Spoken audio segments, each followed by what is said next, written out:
In this lecture, we're going to add our first hook. A hook is a way for us to listen to an event. If an event occurs, we can run a function during the event. An event can be anything.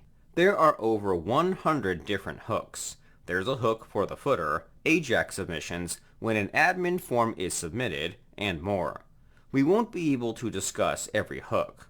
It would be too overwhelming. Instead, we're going to focus on the most commonly used hooks. In the resource section of this lecture, I provide a link to a reference called Hooks. This page provides an overview of hooks in WordPress. Scroll to the bottom of the page. At the bottom, there are two links for a list of hooks called filters and actions. There are two types of hooks. However, we won't be diving into the differences in this lecture. For now, we're interested in checking out the list of action hooks. This page will give you a list of available action hooks in WordPress. As you can see, there are hundreds of hooks. Search for a hook called WP Enqueue Scripts. Let's click on it. The description says the following. WP Enqueue Scripts is the proper hook to use when enqueuing scripts and styles that are meant to appear on the front end. Despite the name, it is used for enqueuing both scripts and styles. This is the hook we're looking for. It's the proper hook recommended by WordPress. The word enqueue means to add something to a queue. Scripts and styles can be added to a queue. When it's time to render the template, WordPress will start processing the queue. If we add our scripts and styles to a queue, they'll be loaded in the document. Enqueuing happens before the template is rendered. As long as we enqueue our files at the right time, they'll be inserted into the document. Let's get started by using this hook. In your editor, open the functions file. In the functions file, we're going to call the add action function under the hooks section.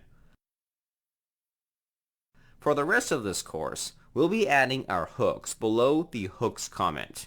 We're using a function called add action. The add action function is defined by WordPress.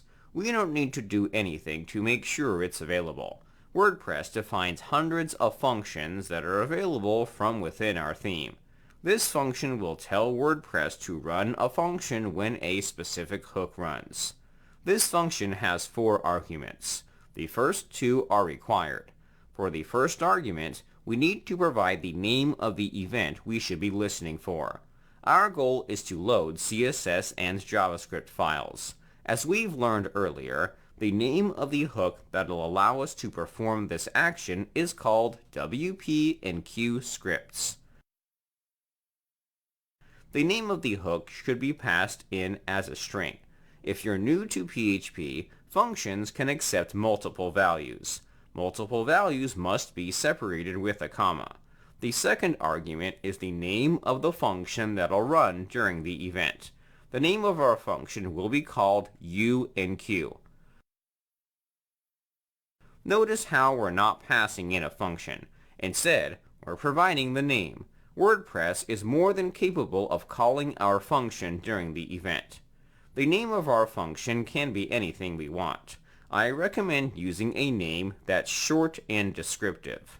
In addition, the name of your functions and classes should be prefixed. It's likely our theme is not going to be the only thing installed on WordPress. Site owners may install plugins. One of the most common mistakes beginners make is using common function names. If a plugin defines a function that already exists in our theme, we will receive an error. Functions cannot be defined twice. To get around this dilemma, our functions should have unique names. Adding a prefix can make it easier to create a unique name. In this example, we're using the letter U. It's short for the word Udemy. For the rest of this course, I'll be prefixing our function names with the letter U. We've created our first hook function. The next step is to define the function for adding our files to the queue. We'll handle this step in the next lecture. I'll see you there.